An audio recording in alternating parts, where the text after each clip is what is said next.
نہ کوئی غم کرو نہ خوف، خوشیاں مناؤ جنت کی جس کا تم سے وعدہ کیا گیا تھا۔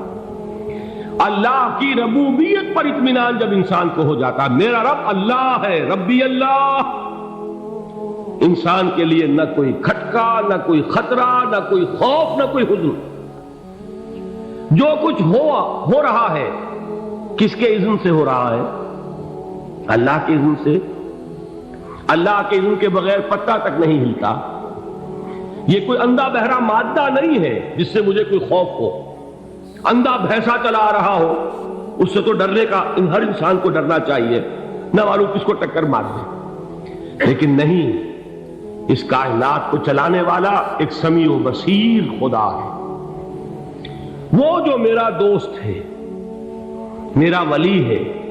اللہ ولی الذین آمنوا یخرجہم من الظلمات الی النور۔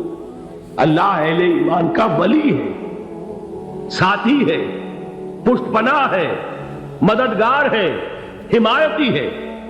بتائیے جسے یقین ہو جائے کہ اللہ میرا مددگار، اللہ میرا محافظ، اللہ میرا پشت پناہ، اللہ میرا حمایتی، اس کے لیے کوئی خوف ہوگا؟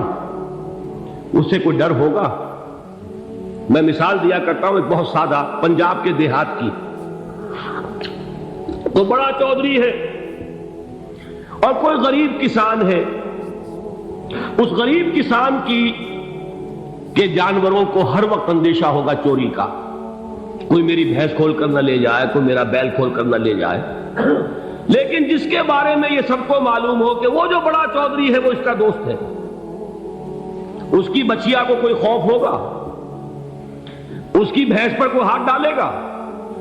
اسے کوئی اندیشہ ہوگا؟ نہیں۔ کیوں؟ کہ وہ بڑا چودھری، بڑا اس کا یہاں کا سردار، جاگیردار، سب کو معلوم ہے وہ میرا دوست ہے، کوئی میرے خلاف اقدام نہیں کر سکتا۔ اس دنیا میں یہ چھوٹی سی بات اگر آپ کے دلی اطمینان اور سکون کا باعث بن سکتی ہے تو ذرا تصور کیجئے۔ میں لفظ تصور استعمال کروں گا صرف اس لیے کہ اس کا ہم جس کو کہتے ہیں ادراک اور شعور کر نہیں سکتے، اگر کے ساتھ کر سکتے۔ اگر یقین ہو کہ اللہ میرا مددگار اور یقین ہو کہ اللہ ہر آن میرے ساتھ ہے، پھر کوئی خوف؟ کس کا خوف؟ کوئی شے اللہ سے بالا تر ہے؟ کوئی قوت اس سے زیادہ طاقتور ہے؟ کوئی اس کے ارادے کو بدلنے والا ہے؟ کوئی اس کی مشیت کے آڑے آنے والا ہے؟ یہی بات ہے جو حضور نے فرمائی۔ یہ ایمان کا حاصل ہے لب لباب، کہ دیکھو اچھی طرح اس بات کو ذہن نشین کر لو، اگر تمام انسان مل کر تمہیں کوئی نقصان پہنچانا چاہے نہیں پہنچا سکتے، مگر جو کچھ اللہ نے لکھ دیا ہو، اور تمام انسان مل کر تمہیں کوئی نفع پہنچانا چاہے نہیں پہنچا سکتے، مگر وہ شے جو اللہ نے طے کر دی۔ آپ پھر میں کہوں گا ذرا طاری کیجئے، اسے فرض کیجئے، اسے سوچئے۔ اگر اس حدیث پر ہمارا دل ٹھکا ہوا ہو تو کسی سے ڈر ہوگا؟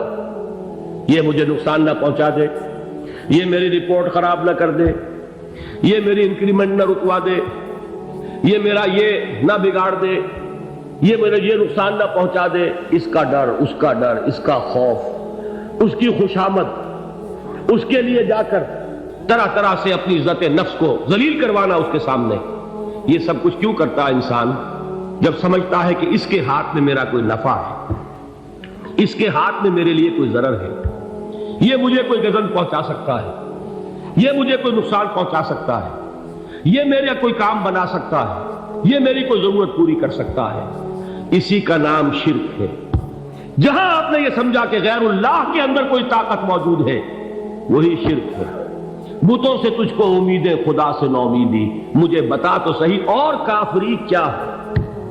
شرک تو یہ ہے۔ جس پر بھی تمہیں یہ خیال ہے، کلمہ ہے یہ کلمہ سوم، لا حول ولا قوت الا باللہ، ذرا اس پر دل کو کبھی اگر آپ تصور کریں، پھر فرض کریں، دل ٹھک جائے اس پر، کوئی طاقت نہیں۔ یہی بات تھی جو شیخ عبد القادر جیلانی رحمۃ اللہ علیہ نے اپنی وصیت میں اپنے بچے سے کہی۔ 11ویں دینے والے ہیں، لیکن حضرت شیخ عبد القادر جیلانی کی وصیت اور تعلیمات کو کتنے لوگ ہیں تم جانتے ہو؟ یہ جن مقامات تک پہنچے ہیں وہ کس چیز کی بدولت پہنچے؟ انہوں نے جو پیغام دیا وہ کیا تھا؟ اے میرے بچے، جس طریقے سے قرآن مجید میں حضرت لقمان کی نصیحتیں جو ہے نقل کر دی گئی ہیں، میں یہ عرض کروں گا بالفرض اگر قرآن حضرت عبد القادر جیلانی کے بعد نازل ہوا ہوتا تو شیخ عبد القادر کی یہ نصیحتیں بھی قرآن میں درج ہوتی۔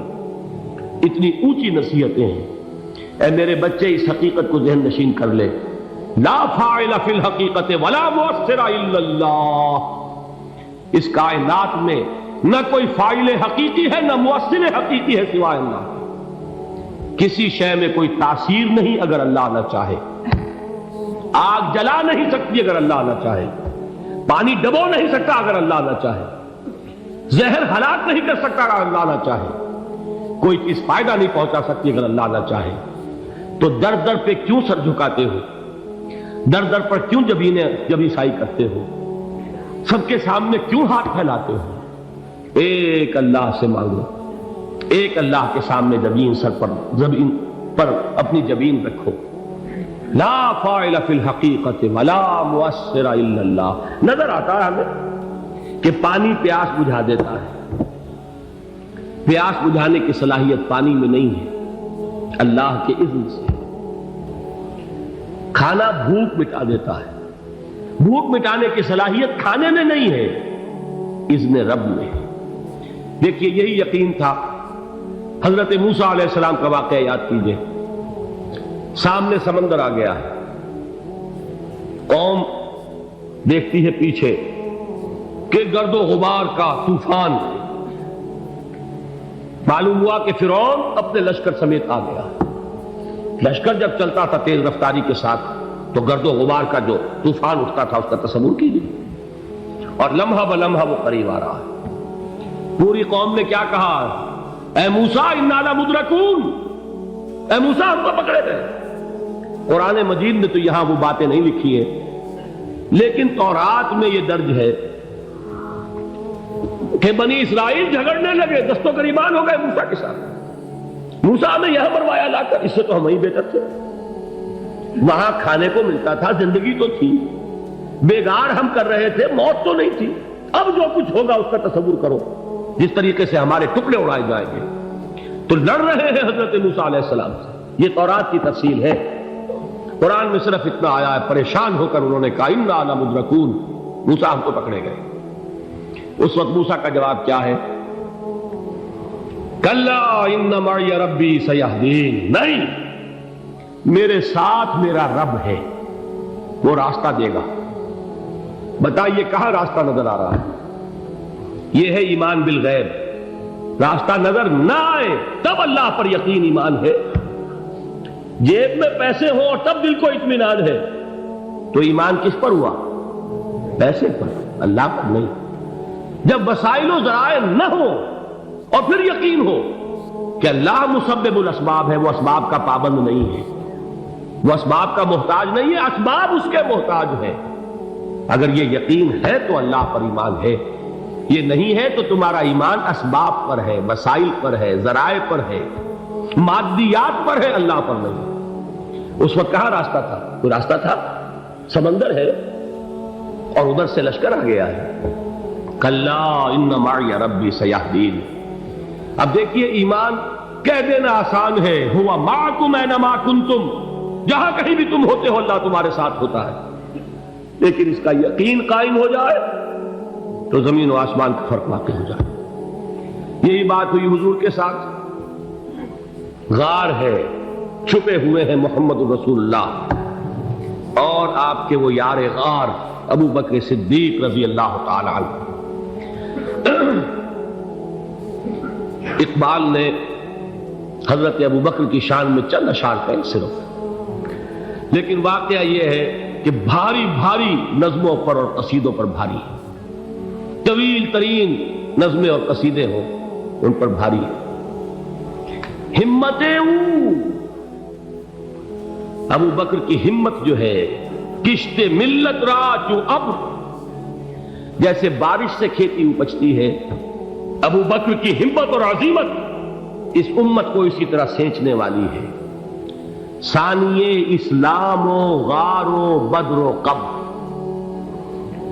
وہ دوسرے تھے اسلام میں، دوسرے پہلے کون تھے؟ انا اول المومنین، حضور فرماتے ہیں سب سے پہلا ایمان لانے والا میں، دوسرے ابو بکر۔ ویسے ہمارے ہاں یہ چلتا ہے اختلاف، حضرت علی پہلے ہیں کہ حضرت ابو بکر پہلے ہیں، لیکن اس میں بڑی خوبصورت تطبیق قائم کی ہے علماء نے، اور بہت صحیح ہے۔ چار کے بارے میں فیصلہ ہی مت کرو کہ کون پہلے، ان کی ایک عجیب تقسیم کر دی ہے۔ آزاد مردوں میں، بالغ مردوں میں سب سے پہلے ابو بکر، بچوں میں سب سے پہلے علی، خواتین میں سب سے پہلے خدیجہ، اور غلاموں میں سب سے پہلے زید بن حارثہ۔ بڑی پیاری تقسیم ہے، یہ چاروں ہی پہلے ہیں، ہر ایک کے لیے اولیت ہے۔ اور واقعہ یہ ہے کہ اگر زمانی اعتبار سے تعین ہوگا تو پہلے خدیجۃ الکبریٰ آئیں گی رضی اللہ تعالی عنہ، کسی اور سے بات کرنے کی نوبت بعد میں آ سکتی ہے، پہلے تو اہلیہ محترمہ سے بات ہوئی، آتے ہی پہلی وحی ہوئی ہے، ابھی تبلیغ کا حکم نہیں تھا، کس کو بتایا واقعہ؟ ابھی اپنی نبوت کی تبلیغ کا تو حکم ہی نہیں آیا، واقعہ کس کا ہے؟ وہ خدیجہ کا ہے۔ جب کہا ہے کہ خشیت علی نفسی، مجھے اپنی جان کا اندیشہ ہے، تو کیا جواب دیا خدیجہ نے رضی اللہ تعالی عنہا؟ وہ صدیقۃ الکبریٰ ہے، صدیقات جو ہے خواتین ان میں چوٹی پر خدیجۃ الکبریٰ ہے رضی اللہ تعالی عنہا، اور صدیق جو مرد ہیں ان میں صدیق اکبر ہے ابو بکر صدیق رضی اللہ تعالی عنہ، لیکن صدیقات میں چوٹی پر۔ جب حضور نے فرمایا خشیت علی نفسی، کیا فرمایا، کیا عرض کیا، کیسے تسلی دی؟ نہیں نہیں، اللہ آپ کو ضائع نہیں کرے گا، آپ غریبوں کے ہمدرد ہیں، آپ مساکین کے تکالیف رفع کرنے والے ہیں، آپ بیواؤں کی سرپرستی کرتے ہیں، آپ مسافروں کی خدمت کرتے ہیں، اللہ آپ کو ضائع نہیں کرے گا۔ یہ یقین ہے اس خاتون کے اندر۔ خیر وہ ایک علیحدہ بات ہو جائے گی۔ میرے دل پر حضرت خدیجہ رضی اللہ تعالیٰ عنہ کی شخصیت کا بڑا گہرا نقش ہے، جو وہ کوئی اور ہی وقت اور موقع ہوا تو بیان ہوگا۔ بہرحال اقبال نے ایک مصرے میں جو چار اولیتیں جمع کر دی ہیں، ہمت او کشت امت را چو ابر، ثانی اسلام و غار و بدر و قبر۔ اسلام میں حضور کے بعد پہلے کون؟ ابو بکر۔ غار میں حضور کے ساتھ کون؟ ابو بکر۔ بدر کی رات اللہ کا رسول سر بسجود، وہ جھاڑ، وہ گھاس پھوس کی جو جھوپڑی بنائی گئی تھی، اور وہاں تلوار ننگی لے کر پہرا دینے والا کون؟ ابو بکر۔ اور اس حجرہ عائشہ میں محمد کے بعد سب سے پہلے دفن ہونے والا کون؟ ابو بکر رضی اللہ تعالی عنہ صلی اللہ علیہ وسلم۔ وہ جو معاملہ میں سنا رہا تھا غار ثور کا، حضرت ابو بکر بھی حضور کے خیال سے لرز گئے ہیں۔ آپ کو یاد ہوگا کہ جا کر پہلے تمام جتنے سوراخ تھے انہیں بند کیا ہے، ایک سوراخ رہ گیا تھا جس کو بند کرنے کے لیے کوئی کپڑا نہیں تھا، وہاں اپنی ایڑی رکھی ہے، تب کہا ہے حضور سے تشریف لائیے، اور اپنے زانو پر حضور کو لٹایا ہے، اور وہاں کسی موذی جانور نے کاٹا ہے، حضور کی آنکھ لگ گئی تھی، اس وقت اس بل کے اندر جو بھی بچھو ہے کیا ہے واللہ عالم، اس نے کاٹا ہے، اس کی تکلیف کی وجہ سے ابو بکر کی آنکھوں سے آنسو ٹپک گئے، حضور کے چہرے مبارک پر پڑے ہیں، تو حضور جاگے ہیں، معاملہ کیا ہے؟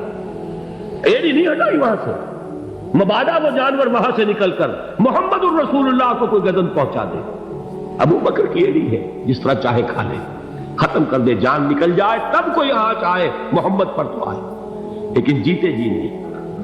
وہ ہے ابو بکر۔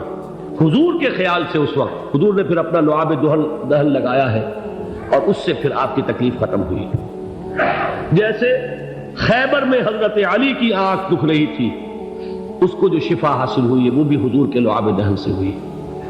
تو بہرحال اس وقت انہوں نے کہا ہے کہ اے نبی یا رسول اللہ، اگر اس وقت ان میں سے کسی نے غیر ارادی طور پر بھی اپنے قدموں کی طرف جھانک لیا تو پکڑے جائے، کیا جواب تھا اللہ کے رسول کا؟ لا تحزن ان اللہ معنا، اللہ ہمارے ساتھ ہے، کیوں گھبراتے ہو ابو بکر؟